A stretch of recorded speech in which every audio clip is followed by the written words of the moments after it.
Hello student, मैं Rahul Sharma Rahul study centre में आपका स्वागत करता हूं। आपको पहले से ही पता है कोरोना के केसेस काफ़ी बढ़ रहे हैं। इस कारण आपकी सभी कक्षाएं, आपकी सभी क्लासेस ऑनलाइन के माध्यम से चलेंगी और आपको पता है आपके बहुत ही जल्दी प्री बोर्ड भी होने वाले हैं। तो आपके लिए मैं रिवीजन लेके आ रहा हूँ, हर चैप्टर का रिवीजन लेके आऊँगा। तो आप यहाँ से हर टॉपिक को क्लियर करके चलना है। और आप YouTube का एक फ़ायदा है, आप इस वीडियो को कितनी बार भी देख सकते हैं। तो सबसे पहले आज मैं आपको एक टॉपिक है प्रबंध की विशेषताएं। देखो, मैंने प्रबंध की विशेषताएं आपको कई बार क्लासेस में भी बताई हैं, केवल आज मैं आपको रिवाइज करने के उद्देश्य से बता रहा हूँ। और ये विशेषताएं जो होती हैं, आपको 5 विशेषताएं आपको पता है। आपके जो अलग अलग टॉपिक होते हैं, नियोजन, निर्देशन, समन्वय, इन सब में इन विशेषताएं सेम विशेषताएं होती हैं, केवल नाम का फ़र्क होता है।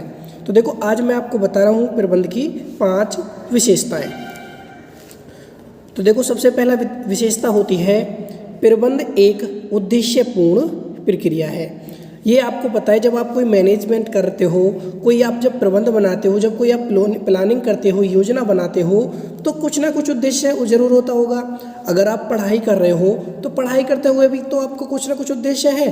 तो इसलिए हम क्या कह सकते हैं, जब आप कोई मैनेज करते हो तो उसका कुछ ना कुछ उद्देश्य होता है। तो इसलिए हम क्या कह सकते हैं, प्रबंध एक उद्देश्यपूर्ण प्रक्रिया है। सपोज करो एक कोचिंग सेंटर है, उसमें 4 रूम है और क्लासेस 8 लेनी है। तो एक साथ तो 8 क्लासेस नहीं ले सकते, तो उसके लिए क्या किया जाएगा, मैनेज किया जाएगा, मैनेजमेंट किया जाएगा। तो इसी को हम क्या बोलते हैं, प्रबंध। एक टाइम पर 4 क्लासें होंगी और दूसरे टाइम पर 4 क्लासें होंगी, तो इसी को हम क्या बोलते हैं, प्रबंध बोलते हैं। तो अब उसका उद्देश्य क्या है, बच्चों को आसानी से शिक्षा प्रदान करना और 8 क्लास है वो आसानी से मिल जाना। तो ऐसे ही स्कूल है, स्कूल का उद्देश्य क्या होता है, अच्छी से अच्छी शिक्षा देना। दुकान का क्या उद्देश्य होता है, अच्छी से अच्छी वस्तुएं उपलब्ध कराना। तो इसीलिए हम क्या कह सकते हैं, प्रबंध एक उद्देश्य पूर्ण प्रक्रिया है। जो प्रबंध होता है वो किसी न किसी उद्देश्य के लिए बनाया जाता है। तो देखो, इसे पढ़ के देखो। प्रत्येक संगठन के कुछ मूल उद्देश्य होते हैं। ये उद्देश्य जितने अधिक सरल एवं स्पष्ट होते हैं, उन्हें प्राप्त करना उतना ही आसान होता है। आपको ये पता है, जो भी हमारे उद्देश्य जितने आसान होंगे, जितने सरल होंगे, उन्हें उतनी ही जल्दी आसानी से प्राप्त कर लिया जाएगा। प्रबंध इन उद्देश्यों की प्राप्ति के लिए मानवीय एवं भौतिक संसाधनों के कुशलतम एवं कारगर उपयोग करने के लिए निरंतर किए जाने वाला कार्य है। ये आपको पता है, प्रबंध की उद्देश्य की प्राप्ति के लिए हमेशा निरंतर चलने वाली क्रिया है। इसे प्राप्त करने के लिए निरंतर किया जाता है। ठीक है, आगे पढ़ो। प्रबंध सर्वव्यापी है। जो प्रबंध है वो सभी जगह पाया जाता है। आपको पता है, आपका अगर कोई घर है तो घर में भी प्रबंध किया जाता है। घर में अगर प्रबंध नहीं करोगे तो क्या अच्छे से घर चल पाएगा, नहीं चल पाएगा। तो प्रबंध क्या है, प्रबंध हर जगह पाया जाता है। चाहे कोई छोटा उद्योग हो, चाहे कोई धार्मिक संस्था हो, चाहे कोई राजनीतिक संस्था हो, कोई सरकारी संस्था हो, चाहे कोई शिक्षण संस्था हो, यानी सभी जगह प्रबंध पाया जाता है। प्रबंध छोटे बड़े धार्मिक, राजनीतिक, सरकारी, सामाजिक, व्यावसायिक आदि सभी संगठनों में की जाने वाली क्रिया है। इसके अतिरिक्त प्रबंध व्यावसायिक या गैर व्यावसायिक प्रक्रिया के सभी स्तरों पर व्याप्त है।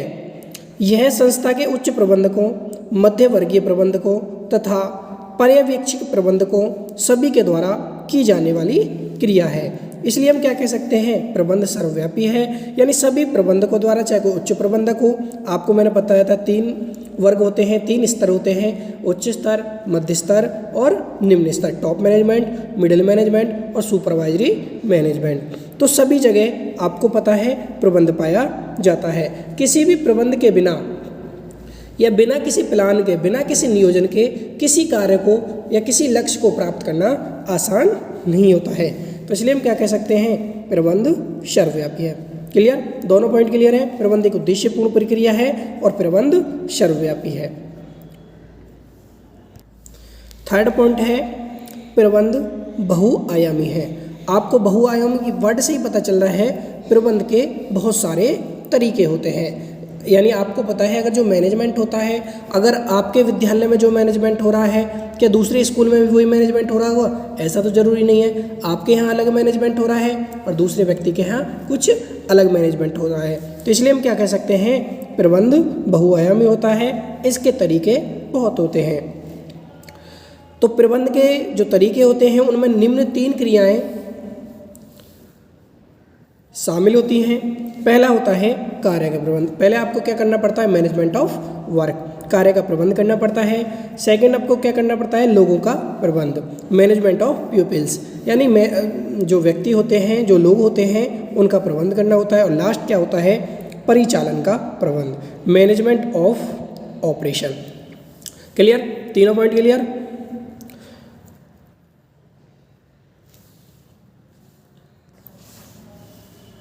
प्रबंध एक निरंतर चलने वाली प्रक्रिया है।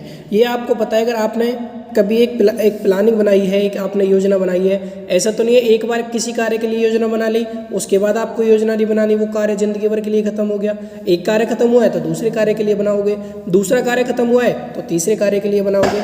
इसलिए हम क्या कह सकते हैं, प्रबंध एक निरंतर चलने वाली प्रक्रिया है। Management is a continuous process. प्रबंध एक निरंतर चलने वाली समन्वित प्रक्रिया है जिसमें प्रत्येक कार्य दूसरे कार्यों से समन्वय बनाए रखने निरंतर रूप से किया जाता है। प्रबंध प्रक्रिया के अंतर्गत प्रत्येक प्रबंध को क्रमशः नियोजन क्या करना है, कैसे करना है, कब करना है, किसके लिए करना है, ये पूर्व निर्धारित करना ही क्या कहलाता है, नियोजन कहलाता है। संगठन, कुछ व्यक्तियों का समूह जिसे हम क्या बोलते हैं, कुछ लोगों की भीड़, कुछ लोगों के समूह को क्या बोलते हैं, संगठन। निर्देशन, डायरेक्शन करना, किसी व्यक्ति को क्या करना, डायरेक्शन देना, किस कार्य को किस तरीक़ा से करना है।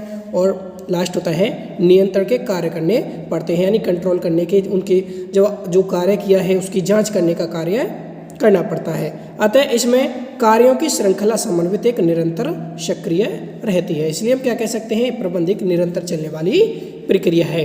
Management is a continuous process. Clear,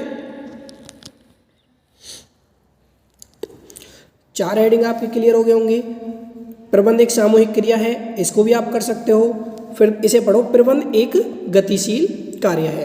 देखो इसका क्या मतलब होता है, गतिशील कार्य का मतलब होता है प्रबंध जो होता है, management is a dynamic function, यानी परिस्थितियों के अनुसार हमें अगर कभी कोई चीज़ परिवर्तन करनी पड़ रही है तो उसको हम परिवर्तित कर सकते हैं। जैसे आपको पता है कि कभी कभी ऐसी परिस्थिति आ जाती है, कभी कभी ऐसा वातावरण बन जाता है कि हमें अपने जो प्लान होता है उसको चेंज करना पड़ता है।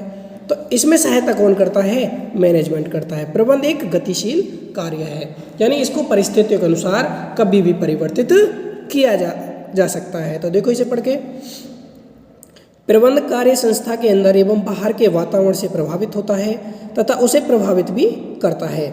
आंतरिक वातावरण में कर्मचारी तथा साधन होते हैं, जबकि बाह्य वातावरण में आर्थिक, सामाजिक, राजनीतिक, तकनीकी वातावरण होता है। क्लियर, प्रबंधन अपने संगठन को इनके अनुरूप बदलता है, अतः यह गतिशील प्रक्रिया है जो समय, परिस्थितियों एवं वातावरण के अनुसार परिवर्तित होती रहती है। इसको हम कभी भी परिवर्तित कर सकते हैं। क्लियर,